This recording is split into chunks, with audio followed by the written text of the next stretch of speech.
Puji nama Tuhan. Shalom Bapak Ibu Saudara. Sekali lagi shalom. Apa kabar pagi hari ini? Saudara bersuka cita? Amin. Kita beribadah kepada Tuhan. Berikan yang terbaik. Sebab percaya bahwa Tuhan kita adalah Tuhan yang luar biasa. Siap memberkati kita. Amin. Amin Bapak Ibu Saudara. Mari berikan tepuk tangan dulu yang terbaik bagi Tuhan. Sebab Dia Allah yang layak dipuji. Dia Allah yang layak disembah. Dari sekarang sampai selama-lamanya. Terpujilah nama Tuhan. Haleluya. Kami siap beribadah kepada Tuhan. Ini kami umat-Mu, ini kami gereja. Kami persembahkan roh, jiwa dan tubuh kami memuliakan Engkau. Di dalam nama Tuhan Yesus Kristus, umat Tuhan semuanya berkata, amin. Sekali lagi tepuk tangan yang paling baik bagi Tuhan Allah kita. Hari ini semoga menjadi hati yang bersyukur kepada Tuhan. Mari semua masuk hadirat Tuhan dengan bawa korban pujian. Haleluya.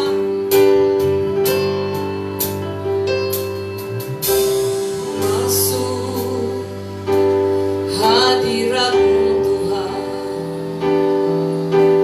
dengan korban pujian.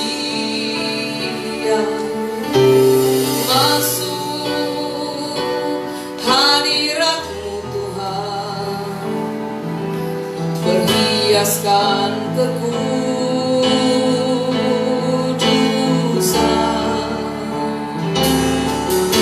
Di hadapan hadirat-Mu Tuhan, ku rasakan kedamaian. Di hadapan hadirat-Mu Tuhan, ku nampak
Mari sujud di hadapan Tuhan.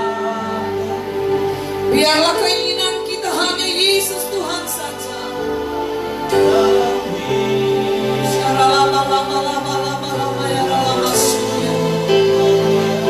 Mari lebih lagi Bapak Ibu Saudara, katakan Yesus. Ku sembahkan sujud di hadapan-Mu. Ini keinginan kami, keinginan hidup kami hanya untuk menyembah-Mu. Haleluya. Mari sekali lagi bersama katakan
ini kita mau lebih lagi dalam Tuhan.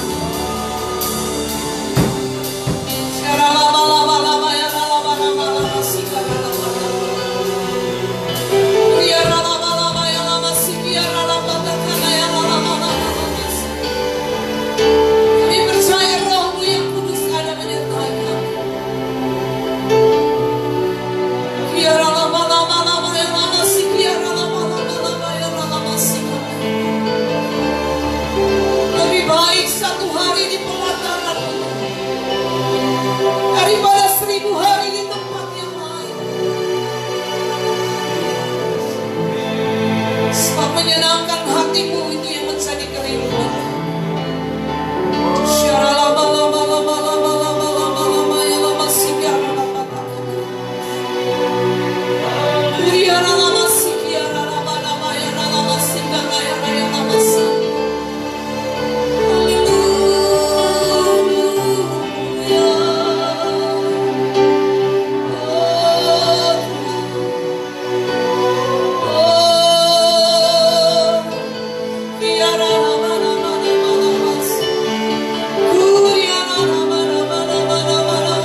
sama-sama berkata, amin, haleluya. Seindahnya pelangi kasih Yesus, saudara. Demikianlah kasih luar biasa bagi kita. Bertepuk tangan yang baik bagi Tuhan.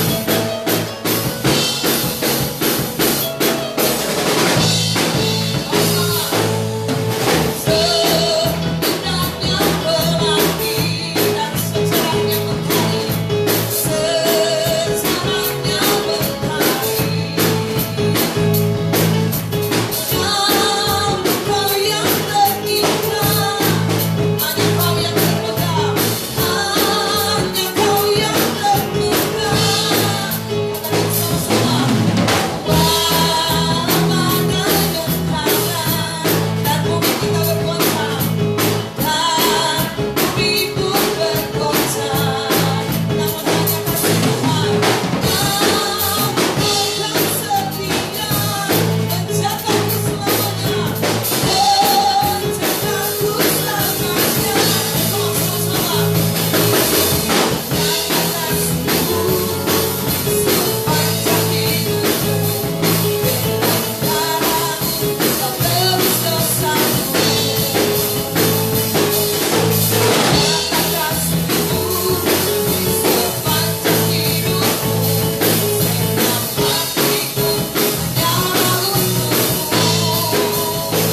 Berapa banyak percaya kepada kuasa Tuhan yang masih nyata sampai hari ini? Lambaikan tanganmu di hadapan Tuhan. Haleluya. Dan firman Tuhan mampu menghidupkan kehidupan kita semua.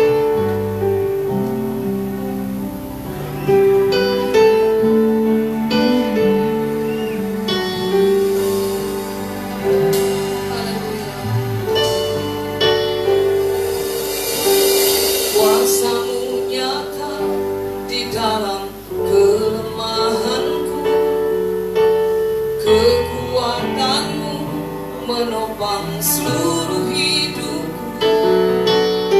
Dari mana datang pertolonganku? Hanya Yesus pertolonganku. Engkaulah sumber kekuatan hatiku, tempat persembunyianku. Engkau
kepada Dia dan buka hati. Bersyukur kepada Tuhan sebab Tuhan baik.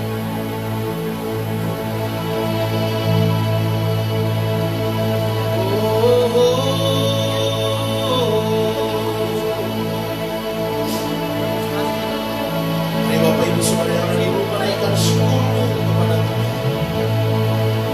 Bermasmurlah bagi Dia, sebab Dia baik, bahwasanya untuk selamanya kasih setianya. Sebab Dia baik,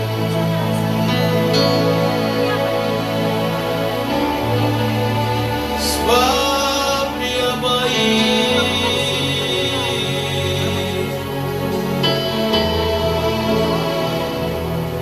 Haleluya.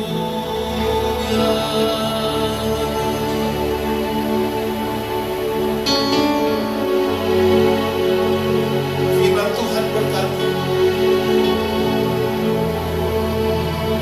sebab Tuhan baik, bahwasanya untuk selama-lamanya kasih setia.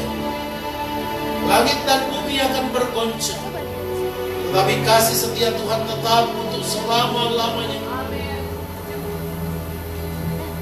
Hari ini siapkan hidupmu supaya kasih setia Tuhan kembali menjamah. Pastikan bahwa saat-saat ini adalah saat di mana kita tetap fokus kepada Tuhan. Saat-saat seperti ini adalah saat di mana kita tetap bergantung sepenuhnya, tidak meragukan kasih setia. Bahkan di tengah badai pergumulan, di tengah begitu banyak persoalan yang belum selesai sampai hari ini, kasih setia Tuhan tetap nyata. Terima kasih Tuhan buat hari ini. Kami siapkan hati kami untuk firman, sebab firman-Mu adalah kebenaran, sehingga hidup kami bukan dari apa kata orang, tetapi dari apa kata Tuhan. Biar firman Tuhan ini memberkati umat-Mu dimanapun berada, baik kami yang ada di dalam gereja ini maupun kepada siapa saja yang ada di luar sana, yang sedang berharap, yang sedang menanti, yang sedang bergumul. Kami percaya waktu Tuhan yang terbaik buat kami semua. Sampaikan firman bagi kami semua, sebab kami percaya Tuhan mampu mengadakan mujizat dalam sekejap. Dalam sekejap Tuhan mampu lakukan segala sesuatu. Amin. Karena Kau Tuhan yang berkuasa. Terima kasih banyak Bapa Surgawi, dalam nama Tuhan Yesus Kristus. Haleluya. Amin. Shalom semuanya. Puji Tuhan Bapak Ibu Saudara dimanapun Anda berada, di rumah, di tempat kau bekerja, mungkin kau sedang dalam perjalanan atau dalam sesuatu yang sedang kau kerjakan. Saya Pendeta Maksi Akai menyapa saudara-saudara, dan mari siapkan hatimu bersama kami Gereja Betel Indonesia Jemaat Raja Wali Gria Paniki Indah, Manado, Sulawesi Utara. Kita nikmati kebaikan Tuhan dari waktu ke waktu. Saudaraku yang dikasihi oleh Tuhan, keadaan sekarang memang belum ada kepastian. Bahkan saya pernah katakan bahwa mungkin saja COVID-19 selesai, tidak lagi menular, tidak lagi berjangkit, tidak lagi ODP, tidak lagi PDP, tidak lagi OTG, dan banyak istilah yang kita dengar dalam musim corona ini. Tetapi dampaknya saudara-saudara itu belum selesai. Dampaknya bahwa kita kehilangan pekerjaan, dampaknya bahwa penghasilan kita merosot, menurun tajam, dampaknya banyak orang di PHK, dampaknya banyak rumah tangga yang bermasalah karena tidak ada kebutuhan pokok, dampaknya ada banyak orang yang harus meninggalkan tempatnya, kotanya, keluarganya, berbulan-bulan tidak bisa pulang karena yang namanya lockdown atau social distancing, atau apalagi istilah-istilah seperti itu. Tapi saya ingin katakan bahwa di atas semua pergumulan dan persoalan kita, saya percaya tetap Tuhan berdaulat, Tuhan berkuasa. Dia mampu melakukan perkara-perkara yang hebat, yang luar biasa, yang tidak pernah kita pikirkan. Nah, ada satu kisah dalam Alkitab yang saya ingin bagikan kepada kita semua, yang menggambarkan tentang betapa Tuhan itu mampu bekerja dalam sekejap. Bahkan ada satu perwira yang bilang, kalau toh Biarpun Tuhan yang menciptakan atau Tuhan membuka tingkap-tingkap di sorga, masakan hal itu mungkin terjadi? Ada banyak orang seperti orang ini, saudara. Pesimis, tidak punya pengharapan lagi, putus asa. Lalu mulai berpikir bahwa masa Tuhan mampu lakukan seperti ini? Mana mungkin Tuhan mampu bekerja seperti itu? Saya tetap percaya firman Tuhan itu ya dan amin. Saya ingin pastikan saudara dan saya, kita sepakat bahwa sampai hari ini dia tetap Tuhan yang berkuasa, mampu lakukan mujizat. Yang setuju katakan amin. Kita akan belajar dari beberapa orang yang sebenarnya orang-orang ini orang-orang yang tidak masuk hitungan. Mohon maaf, orang-orang ini bahkan orang-orang yang tanpa identitas sebetulnya. Tidak punya status sosial dalam masyarakat pada waktu itu. Mereka harus tinggal di luar perkemahan. Mereka tersingkirkan secara mental, kejiwaan, secara psikologis. Mereka ini orang-orang yang tertekan. Karena mereka orang-orang yang sakit kusta. Sudah tahu sakit kusta zaman dulu itu kutuk. Lalu zaman perjanjian lama orang yang mengidap kusta, dia harus tinggal jauh di luar perkemahan. Jadi dia orang-orang terpinggirkan. Tapi kita mau belajar beberapa hal dari mereka. Dan saya rindu saudara-saudara diberkati dengan pembacaan kita ini. 2 Raja-Raja pasalnya yang ke-7. Kita akan baca mulai ayat yang ke-3 sampai ayatnya yang ke-9. 2 Raja-Raja pasalnya yang ke-7 mulai ayat yang ke-3 sampai ayatnya yang ke-9. Mari kita baca bersama-sama Bapak Ibu Saudara di rumah, di gereja. Saudara-saudara yang sudah siapkan Alkitab, kalau saudara rindu menulis, mencatat atau mungkin merekam supaya bisa didengar lagi, bisa belajar lagi, silahkan. Dan kita akan baca bersama-sama dalam hitungan yang ketiga, 2 Raja-Raja 7 ayat 3 sampai ayat 9. 1, 2, 3. 4 orang yang sakit kusta ada di depan pintu gerbang. Berkatalah yang seorang kepada yang lain, mengapakah kita duduk-duduk di sini sampai mati? Jika kita berkata, baiklah kita masuk ke kota, padahal dalam kota ada kelaparan, kita akan mati di sana. Dan jika kita tinggal di sini, kita akan mati juga. Jadi sekarang, marilah kita menyeberang ke perkemahan tentara Aram. Jika mereka membiarkan kita hidup, kita akan hidup. Dan jika mereka mematikan kita, kita akan mati. Lalu pada waktu senja, bangkitlah mereka masuk ke tempat perkemahan orang Aram. Tetapi ketika mereka sampai ke pinggir tempat perkemahan orang Aram itu, tampaklah tidak ada orang di sana. Sebab Tuhan telah membuat tentara Aram itu mendengar bunyi kereta, bunyi kuda, bunyi tentara yang besar, sehinggalah berkatalah yang seorang pada yang lain, sesungguhnya Raja Israel telah mengupah raja orang Het dan raja-raja orang Misraim melawan kita, supaya mereka menyerang kita.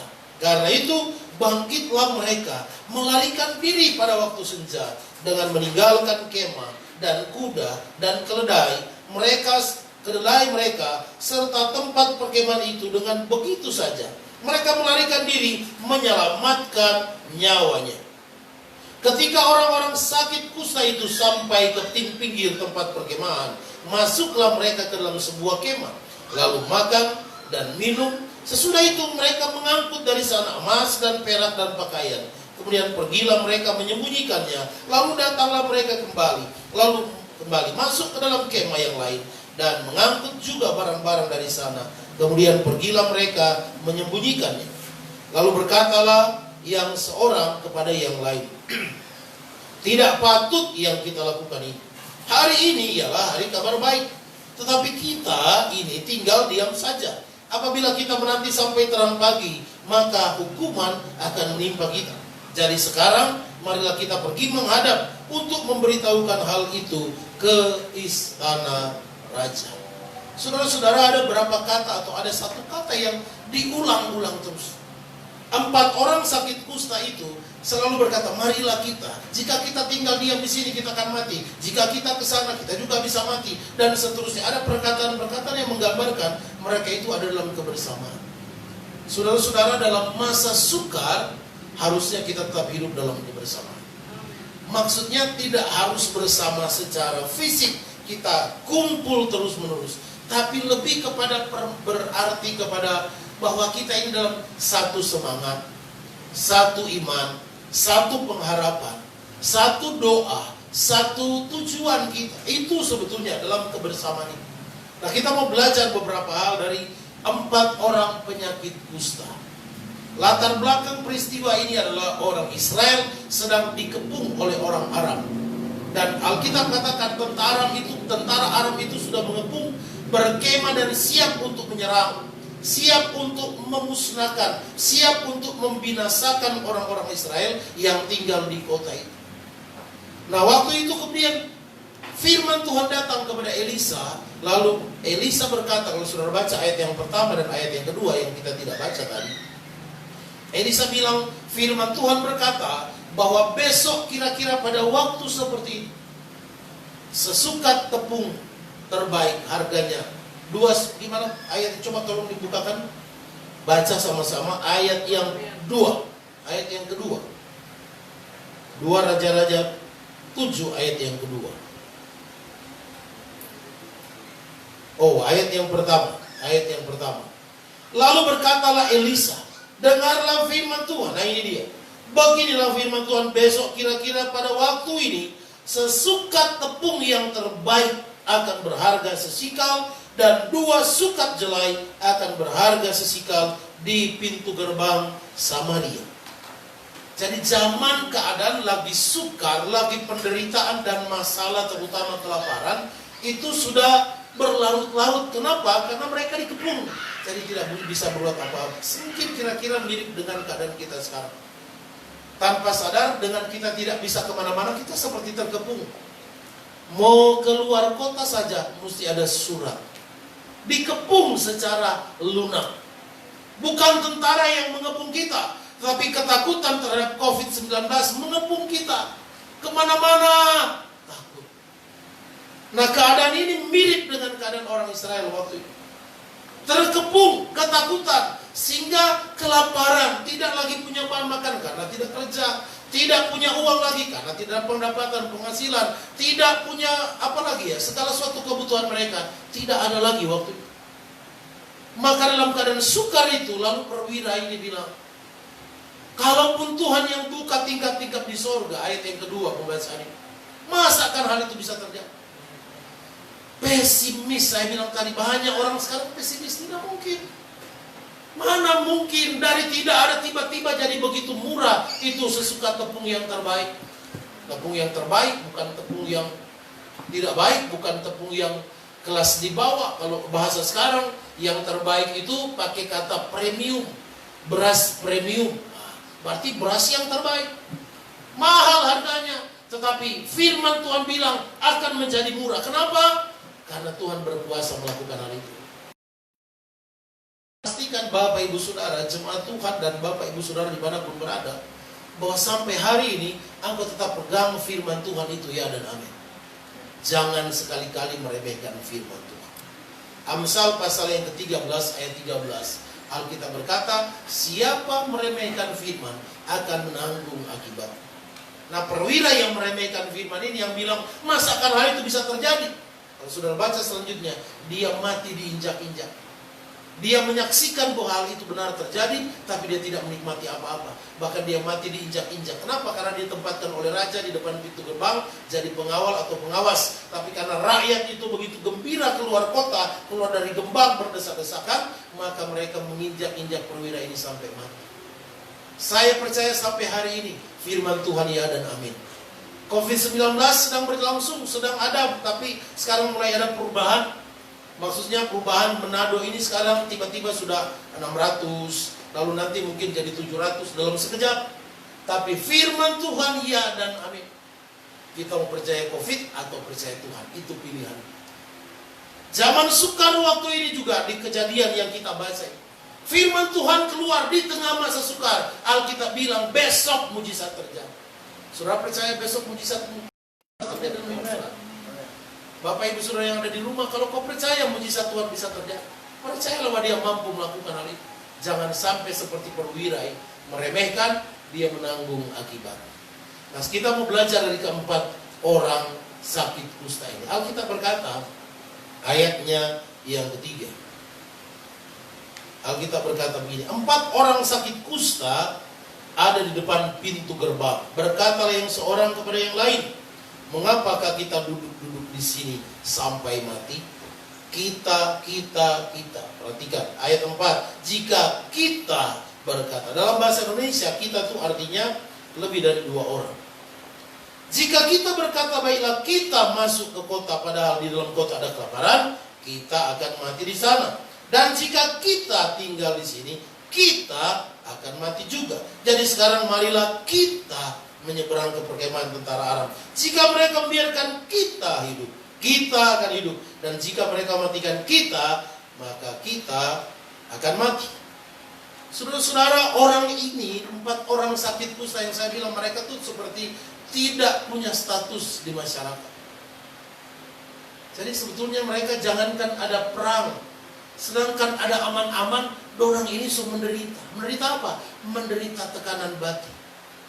Karena dipinggirkan, tidak masuk hitungan. Ada perkumpulan orang-orang yang tahir, yang sehat-sehat, mereka tidak boleh di situ. Kalau tuh mereka mau lewat, mereka mesti teriak, najis, najis. Jadi mereka mesti memberitahu bahwa mereka ini orang yang sedang sakit kusta. Bayangkan penderitaan secara batin dari orang-orang seperti itu. Saya membayangkan orang-orang yang dikatakan dalam tanda petik, walaupun sebetulnya belum ada kepastian secara medis, tapi sudah berkembang di masyarakat. Oh, si A, si B itu positif. Oh, si ini karena dia dekat dengan si ini yang jadi korban itu positif. Banyak yang ketakutan dan tiba-tiba sakit sebetulnya bukan karena COVID, tapi karena tekanan batin itu. Karena rasa tertekan akibat dari hukuman masyarakat yang secara tidak langsung diarahkan kepada kita. Nah, ini terjadi. Jangankan perang, jangankan ada masalah, sedangkan dalam keadaan normal, orang-orang kusta ini sebetulnya sudah bermasalah. Dalam arti mereka sebetulnya menderita. Tapi yang saya lihat, dari hal yang pertama kita bisa pelajari adalah mereka tetap dalam keadaan bersama-sama. Saudara, mari kita belajar dalam keadaan susah, dalam keadaan menderita, suami istri mesti kompak sama-sama. So susah, istri ke kiri, suami ke kanan.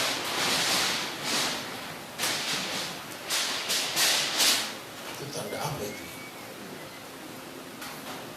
Dalam keadaan sukar ini, saudara, pastikan engkau ada dalam kebersamaan.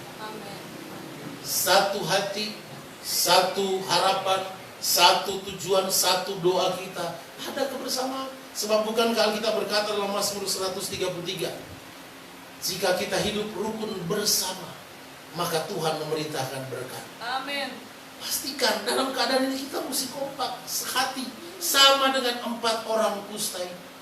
Sebetulnya modal mereka menurut saya cuma karena mereka tuh sama-sama. Coba kalau terpisah-pisah, yang menderita lebih menderita lagi. Kenapa? Tidak ada kawan, tidak ada teman yang bisa mensupport, bisa memberi semangat, bisa memotivasi hidup. Hari-hari ini saudara, kita perlu orang-orang di sekitar kita yang beri kita kekuatan. Mungkin cuma bilang saja di status di FB kita, mungkin cuma bilang semangat. Tapi itu sesuatu yang beri kekuatan buat kita. Kita perlu itu. Dan saudara-saudara yang dikasih oleh Tuhan, di luar sana ada begitu banyak orang yang pesimis, yang perlu dorongan, perlu semangat, perlu perlu kata-kata motivasi. Dan saya terlalu percaya, kata-kata motivasi yang terbaik itu adalah firman Tuhan. Sebabnya, saudara-saudara dikasih oleh Tuhan, setiap hari pastikan engkau memperkatakan firman Tuhan. Dalam statusmu, daripada bengong urus-urusannya orang lain, apalagi sampai mohon maaf ada caci maki di dunia maya, mari kita rubah, taruh firman Tuhan. Tuhan mengasihi engkau. Yesus mengajarkan kita bahkan mengasihi musuh kita. Pernah baca Alkitab tentang hal itu? Kasihi musuhmu. Kalau dia lapar, kasih makan. Kalau kau lakukan hal itu, saudara, kita bilang seperti menaruh bara di atas kepala. Kita perlu kata-kata yang memotivasi hidup kita, yaitu firman Tuhan. Makanya setiap hari bacalah firman Tuhan selama masih bisa, selama masih ada kesempatan. Dalam kitab Amos saudara dilukiskan satu keadaan di mana nanti orang cari firman Tuhan, mau minta nasihat firman Tuhan, mau minta motivasi firman Tuhan, mau minta ada sharing firman Tuhan dari hamba Tuhan. Alkitab bilang firman Tuhan sudah tidak ada lagi. Lalu kemudian orang akan mengembara kemana-mana, mau pergi cari motivator yang terhebat di ujung dunia, mengembara dari laut ke laut, dari utara ke selatan, hanya untuk cari pendapat, minta nasihat firman Tuhan, tapi tidak ada lagi. Hari ini saudaraku, firman Tuhan itu masih gratis. Dalam arti tersedia di mana-mana. Bahkan di handphonemu, di di laptopmu, di komputermu itu ada begitu banyak. Tinggal kita, maukah kita tetap memotivasi hidup kita dengan memperkatakan firman Tuhan setiap hari. Pilihan ada di tangan saudara. Orang kusta ini, orang-orang yang saling menguatkan satu sama lain. Makanya sekalipun mereka sakit kusta, tapi mereka tidak pesimis hidup. Malu harusnya kita orang-orang yang normal melihat orang-orang yang berkekurangan seperti itu, tapi mereka kelihatan lebih kuat dari kita. Coba lihat apa yang mereka katakan. Daripada kita diam-diam di sini sampai mati, lebih baik kita lakukan sesuatu. Mereka dalam kebersamaan membahas, mengambil keputusan dan melangkah. Saya ingin saudara-saudara salahkan si ini, si itu, dan seterusnya, maka kau akan jadi orang seperti itu. Tetapi coba bayangkan saudara, kalau kau ada tinggal dengan orang-orang yang kuat, yang bersemangat, yang rajin, yang suka bekerja keras, yang selalu perkataannya positif, yang selalu berpikir positif, yang selalu optimis, bahwa selalu ada kesempatan, selalu ada jalan keluar, selalu ada pengharapan, selalu ada mujizat, maka kau akan jadi orang seperti itu. Maka dengan siapa hari-hari engkau sedang bergaul. 4 orang kusta ini adalah menurut saya orang-orang hebat, karena mereka saling menguatkan satu sama lain. Siapa temanmu hari-hari? Kalau temanmu hanya mengarahkan engkau pada hal yang salah, itu bukan teman yang sejati. Amsal pasal 17 ayat 17 Alkitab berkata begini. Seorang sahabat menaruh kasih setiap waktu dan menjadi seorang saudara di dalam kesukaan. Kalau temanmu cuma ada waktu kau punya, tapi dia tidak ada waktu kau tidak punya apa-apa, itu bukan teman yang sejati. Jangan pikir bahwa semua orang yang panggil kau bro, itu teman. Belum tentu. Tetapi pastikan kau ada dalam pergaulan dengan orang-orang seperti orang kusta ini, yang tidak pesimis, yang sekalipun dalam keadaan terkepung, lagi sakit kusta, tidak ada apa-apa, tapi pikiran mereka terus berpengharapan. Makanya poin yang kedua, saudara perhatikan apa yang mereka lakukan. Ayat yang kita baca tadi berkata begini. Ayatnya yang keempat. Ayat yang keempat berkata seperti ini. Jika kita berkata baiklah kita masuk ke kota, padahal di dalam kota ada kelaparan, kita akan mati di sana. Dan jika kita tinggal di sini, kita akan mati juga. Jadi sekarang marilah kita menyeberang ke perkemahan Arab. Saya melihat di sini saudara, ketika mereka dalam kebersamaan, mereka yang tepat. Ketika kau ada dalam kebersamaan, ada orang-orang di sebelah, di samping, di dekatmu yang punya pemahaman, punya pengertian, punya langkah-langkah yang positif, maka mereka akan menghasilkan keputusan yang tepat. Makanya mereka tidak melangkah buta-buta alias nekat. Iman itu bukan tindakan buta-buta alias nekat. Iman itu didasarkan kepada kepengetahuan kita akan firman Tuhan. Firman Tuhan berkata, saya pasti diberkati. Itu dasarnya. Lalu kamu mulai melangkah. Karena firman Tuhan itu dasar, bukan buta-buta. Nah, orang kusta ini, penyakit kusta ini, mereka berkata begini, kalau kita ke kota, di sana kelaparan, kita mati di sana. Kalau kita diam di sini, kita juga mati. Mari kita ambil keputusan. Mereka pergi ke perkemahan Arab. Perhitungannya begini, di kota tidak ada makanan, mati. Di sini mati juga. Lebih baik ambil resiko, tapi keputusan itu yang terbaik. Kenapa? Di sana ada makanan. Inilah tindakan iman, saudara. Didasarkan kepada kebenaran-kebenaran, karena ada orang-orang di sekitar kita yang memberi masukan, nasihat, motivasi yang benar, sehingga kau punya hikmat untuk memutuskan ini yang harus diambil. Amen. Orang kusta ini saya percaya bukan orang-orang yang berpendidikan tinggi, saudara. Karena mereka mungkin juga nggak sekolah. Lah, penyakit kusta bagaimana mau sekolah? Sekolah mana yang mau terima di sana waktu itu? Tetapi apa yang mereka lakukan lahir dari karena mereka hidup bersama. Makanya ketika kau hidup bersama dengan orang-orang yang positif, yang berpikir optimis, yang punya iman, yang hidupnya bersyukur, yang takut akan Tuhan, yang rajin beribadah melayani Tuhan, saya percaya keputusan-keputusanmu pun akan keputusan yang baik. Makanya saudara, bukan tanpa resiko, tetapi sudah itu yang terbaik. Daripada mati sia-sia, kira-kira seperti itu. Mereka mengambil langkah. Memang ada risiko, tapi di sana ada makanan. Hidup ini saja sudah berisiko, sudah. Setiap hari kita berhadapan dengan resiko.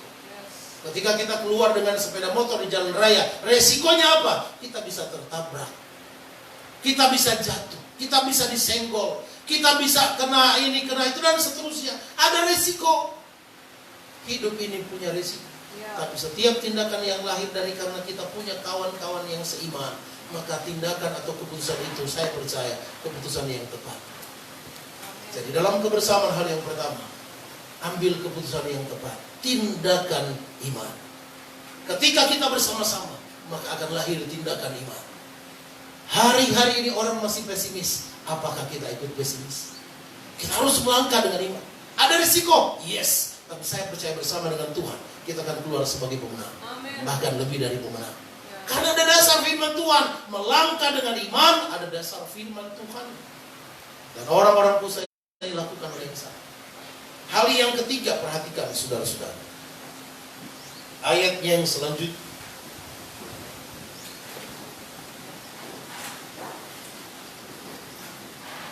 Saya lompat ayatnya yang ayat yang ke-9. Ayat yang ke-8 dan 9. Ayat 8 dan 9 berkata begini. 2 Raja-Raja pasalnya yang ke-7, ayatnya yang ke-8. 2 Raja-Raja pasalnya yang ke-7, ayatnya yang ke-8. Alkitab berkata seperti ini.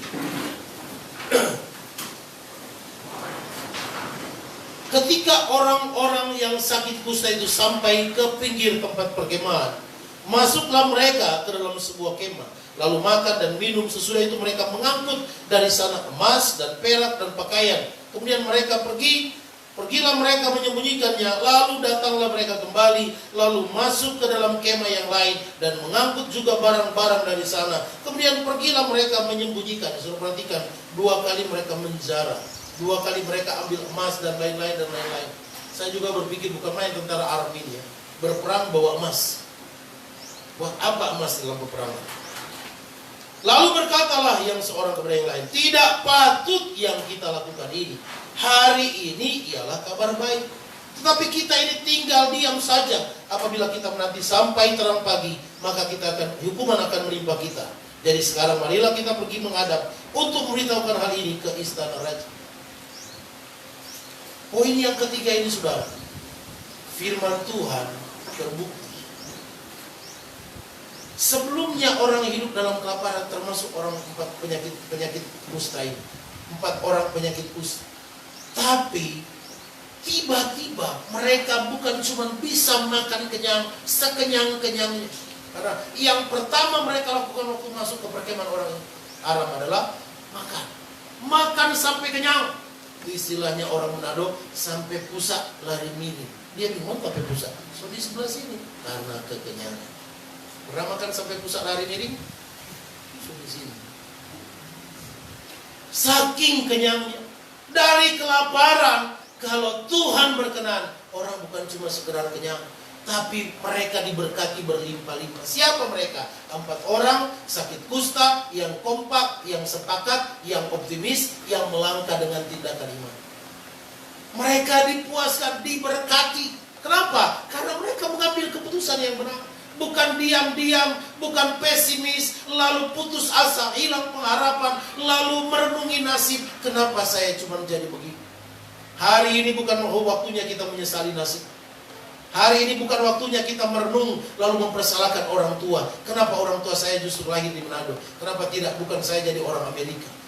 Bukan ini masanya. Masanya di mana kita mengambil tindakan-tindakan iman. Maka kemudian 4 orang kusta ini mereka makan kenyang, lalu mengambil jarahan. Itu saya percaya berkat dari Tuhan. Lalu kemudian pergi menyembunyikannya. Lalu balik lagi. Jadi mereka sudah 2 porsi. Yang lain gak dapat apa-apa. Mereka makan kenyang, dapat babungkus. Bukan cuma babungkus pala-pala sapi atau pala-pala kerbau. Mereka bawa sampai emas dan lain sebagainya. Wow. Tetapi mereka tidak cuma sampai di sini. Yang saya ingin sudah perhatikan poin yang ketiga ini adalah mereka diberkati, tapi mereka juga jadi berkat untuk orang lain. Saya bayangkan 4 orang kusta ini, saudara, yang tahu keadaan perkemahan. Orang Aram sudah ditinggalkan, tidak ada penghuni, cuma ada kemah-kemahnya, kuda, keledai, emas, makanan, dan segala macam berlimpah-limpah. Karena tentara Aram datang banyak. Bayangkan banyaknya itu berapa? Katakanlah 10.000 orang. Atau jangan terlalu banyak, kalau banyak mungkin. Padahal memang waktu itu bahkan menurut saya lebih dari itu. Katakanlah 1.000 orang yang datang. Dibagi 4 ada 250 orang. Per orang dapat 250 jarahan. Keledai, kuda, baju, emas perak, dan makanan yang enak. 250 untuk satu orang. Tetapi yang 4 orang kusta dilakukan tidak seperti itu. Makanya mereka bilang, tidak patut yang kita kerjakan. Banyak orang ketika diberkati Tuhan, hidupnya berubah. Jadi angkuh, jadi sombong, jadi egois. Jadi memandang remeh yang lain. Jadi menganggap yang lain tidak penting. Yang penting saya. Banyak orang ketika mengalami mujizat, lupa bahwa dulu dia mengalami penderitaan. Dulu dia juga susah. Tapi waktu sudah senang, lupa yang lain. Tapi 4 orang kusta ini yang kita pelajari, mereka tidak lupa yang lain. Makanya setelah mereka kenyang, mereka sudah dapat semuanya, mereka bilang ini kabar baik, ini hari baik, kita mesti kasih tahu yang lain. Padahal coba bayangkan kalau itu terjadi buat kita orang Manado yang waktu kemarin saja kelaparan minta ampun, tidak punya apa-apa, baru 1 hari, baru besoknya, belum besok sebenarnya masih malam. Dari sore sampai malam mereka sudah dapat banyak. Saya bayangkan kalau itu orang Manado, saudara, langsung bilang, cukup orang yang tahu, orang apa berbagi, yang dihitung furnana, yang dipungkol for dia. Cuma 4 orang. Tetapi ini bukan masalah cuma buat 4 orang. Tapi ini berkat Tuhan mesti dibagi-bagi. Mesti kita jadi orang yang menjadi saluran berkat. Makanya mereka kasih informasi. Saya bayangkan kalau hari ini informasi ini juga cuma orang yang tahu. Itu banyak orang mau bayar mahal untuk informasi yang mahal. Berapa banyak sekarang informasi itu diperjualbelikan karena mahal. Apalagi ini soal hidup dan mati. Lalu bayangkan 4 orang ini datang ke istana, lalu ketemu raja-raja, kami punya sekian. Raja mau bayar berapa? Tidak seperti itu. Apa yang mereka lakukan? Beritahu ke istana raja. Lalu Alkitab bilang semua orang di kota itu, saudara baca ayat-ayat selanjutnya. Mereka keluar, itulah peristiwa mereka menginjak ajudan raja di pintu gerbang. Karena saking euforia, saking senangnya, saking semangatnya, dari tidak ada apa-apa, kelaparan, menderita, tertekan, terkepung, tiba-tiba mujizat terjadi. Maka kesukaan, kegembiraan itu membuat orang bersemangat. Lalu mereka lupa ada ajudan raja di situ. Jatuh, diinjak-injak sampai mati. Tapi yang saya mau angkat adalah bagaimana berkat Tuhan itu kemudian menjadi bagian mereka. Sehingga ayat yang firman Tuhan katakan, ayat yang pertama, 2 Raja-Raja 7 tadi. Sesukat gandum yang terbaik berharga sesikal, 2 sukat jelai berharga sesikal. Besoknya, cuman 1 hari dari kelaparan, dari miskin, tidak punya apa-apa, tertekan, tiba-tiba mujizat terjadi. Cuman 1 hari. Dengar baik saudara, Tuhan mampu lakukan mujizat dalam sekejap. Persoalannya bukan di pihak Tuhan. Persoalannya kita sering meragukan. Mana mungkin? Makanya Tuhan marah sama ajudan raja ini. Karena dia meremehkan firman Tuhan. Hari ini ambil keputusan. Tetap percaya kepada Tuhan. Tetap berharap. Karena dibalik dari semua itu, kalau orang tetap bersama-sama, ingat poin yang pertama. Yang kedua, orang mengambil keputusan tindakan iman yang benar. Karena bergaul, hidup dalam kebersamaan orang-orang yang positif, maka menghasilkan pikiran positif. Kalau bergaul dengan yang pesimis, ya yang hasilnya pesimis. Ketika kita bersama, lalu melakukan tindakan iman, dari kebersamaan itu lahir tindakan iman, maka berkat Tuhan menjadi bagian kita.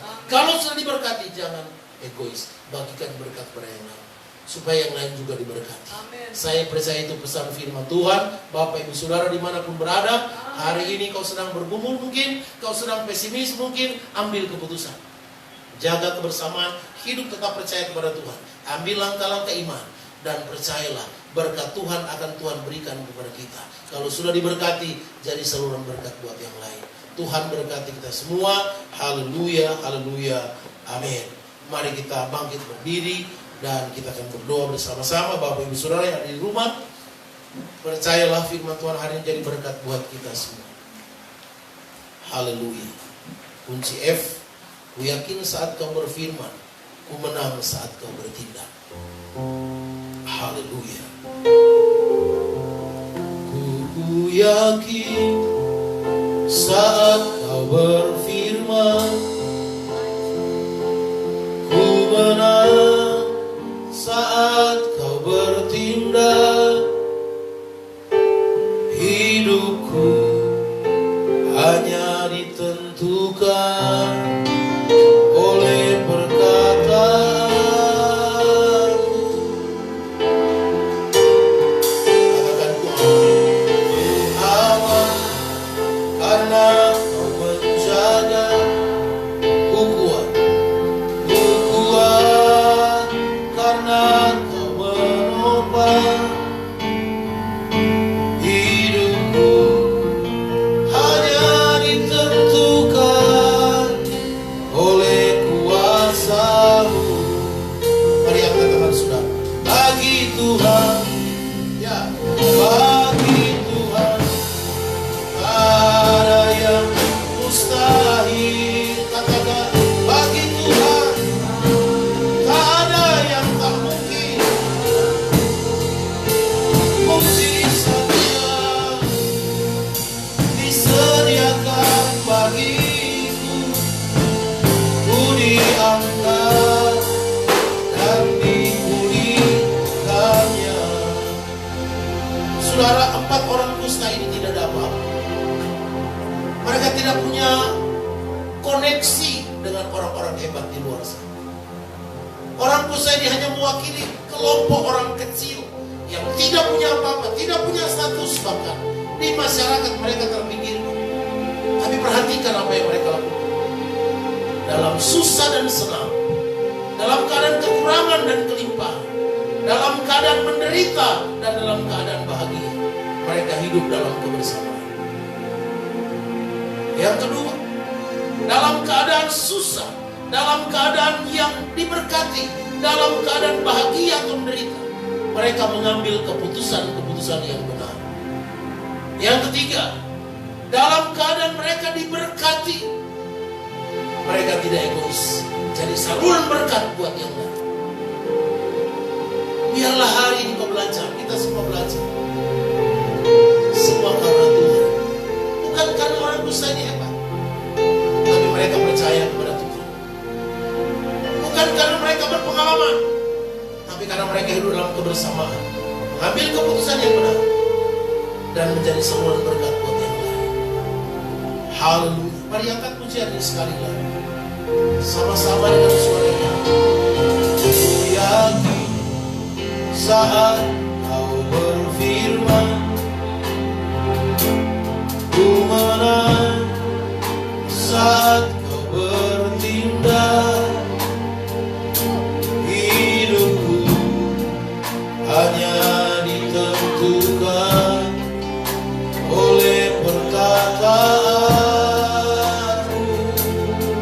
Katakan ku aman karena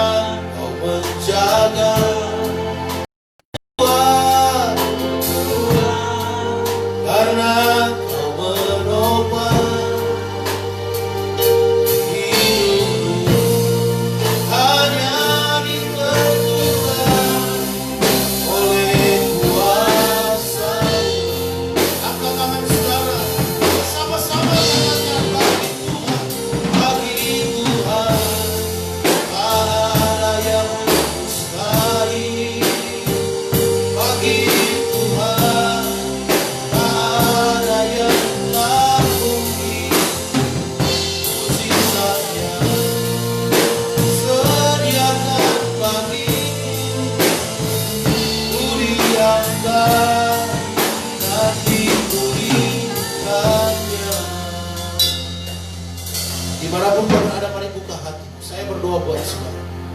Tuhan, terima kasih buat firman hari ini. Ajar kami supaya kami terus dalam bersama. Kesatuan hati, kekompakan. Kami hidup sebagai suami istri yang kompak, yang sehati, yang sepakat. Kami hidup dalam kebersamaan. Kami hidup dengan keluarga kami, dengan orang-orang yang terdekat dengan kami. Kami memilih untuk bergaul dengan orang-orang yang tepat.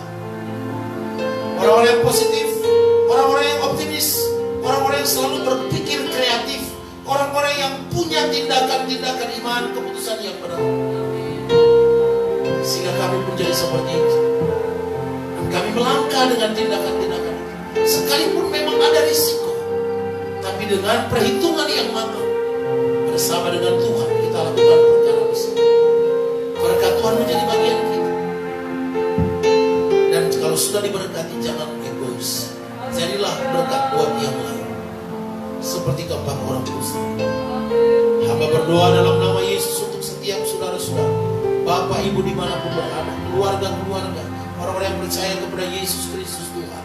Hari ini kau susah, hari ini kau menderita, terkepung, hari ini kau sedang dalam kesusahan besar, atau sedang pergumulan besar, tapi yakinlah Yesus Kristus mampu melakukan mujizat. Terima kasih Tuhan. Jamaah bapak-bapak yang lagi putus asa, jamaah ibu-ibu yang lagi dalam pergumulan, jamaah setiap pribadi yang lagi bergumul dengan segala sesuatu. Tuhan melawat kami hari ini. Firman Tuhan adalah kebenaran. Terima kasih Tuhan. Yang lemah dapat kekuatan yang baru, semangat yang baru, sukacita yang baru. Yang susah dapat penghiburan, yang sakit disembuhkan oleh Tuhan dalam nama Yesus. Terima kasih Tuhan buat firman. Segala kemuliaan hanya bagi nama. Dalam nama Tuhan Yesus Kristus. Haleluya. Bagi Tuhan tak ada yang mustahil. Bagi Tuhan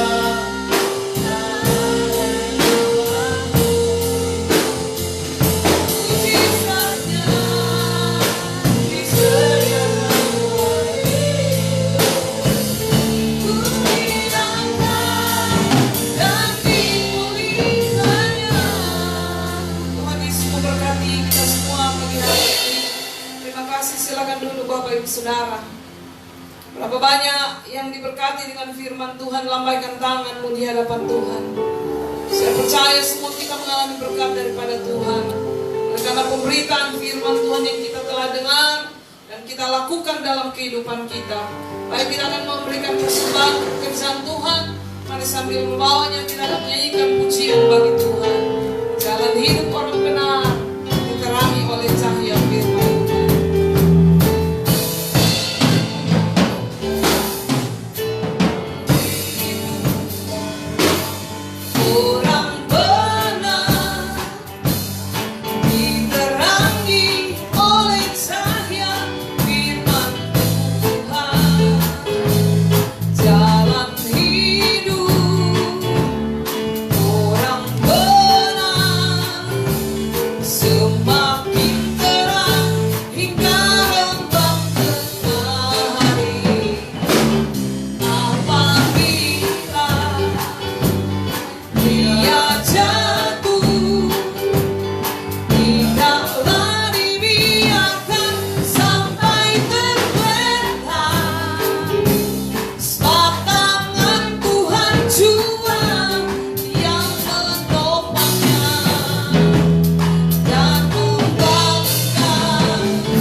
segala puji, hormat, kemuliaan hanya bagi Yesus Kristus, Tuhan yang layak menerima puji-pujian. Katakan haleluya. Engkau layak terima pujian, sebab Kau layak terima pujian, sebab Kau layak ku agungkan Yesus, Raja di atas segala kerajaan.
Kau yang layak terima segala kemuliaan dari sekarang sampai selama-lamanya.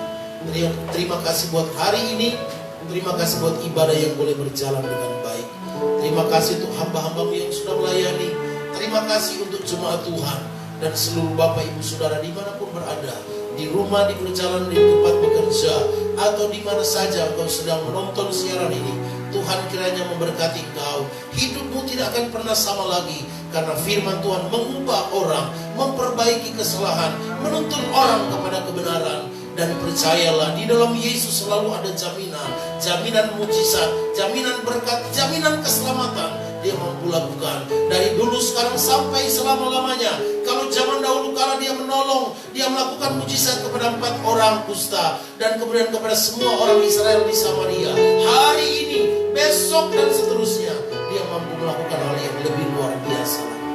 Itu sebabnya serahkan hidupmu kepada Tuhan, biar dia tuntun hidup kita. Roh, jiwa, dan tubuhmu terpelihara sempurna sampai Tuhan Yesus datang kali yang kedua. Kami doa secara khusus untuk perkembangan status di masyarakat sosial kami, bahwa sekarang mulai ada yang menjalankan lagi ibadah-ibadah karena new normal sudah mulai berlaku.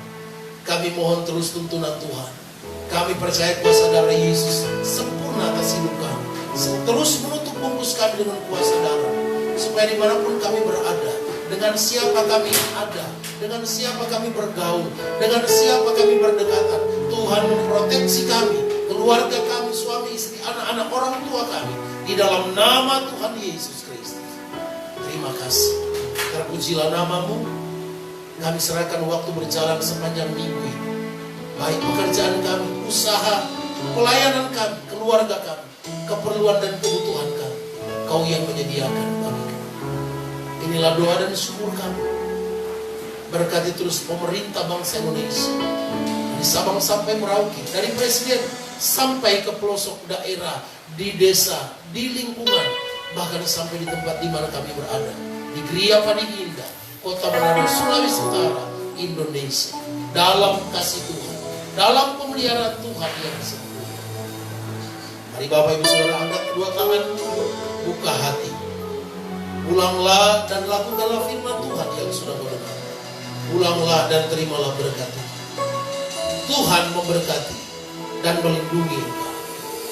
Tuhan menyinari engkau dengan wajah dan memberikan kasih karunia. Tuhan menghadapkan wajahnya kepadamu dan memberikan damai sejahtera.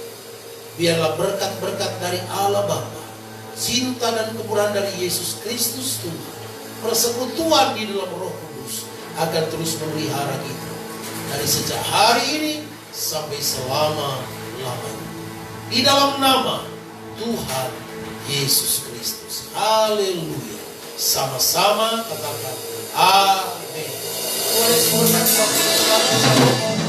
Hari ini dan kita akan berjumpa lagi mungkin dalam beberapa hari ke depan. Akan ada live streaming, bahkan ada siaran-siaran rekaman yang kami bisa bagikan kepada Bapak Ibu Saudara di grup GBI Raja Wali atau di grup saya Pendeta Maksi Agai. Salam hangat, salam sukacita, salam sehat. Tuhan memberkati kita semua. Shalom, haleluya.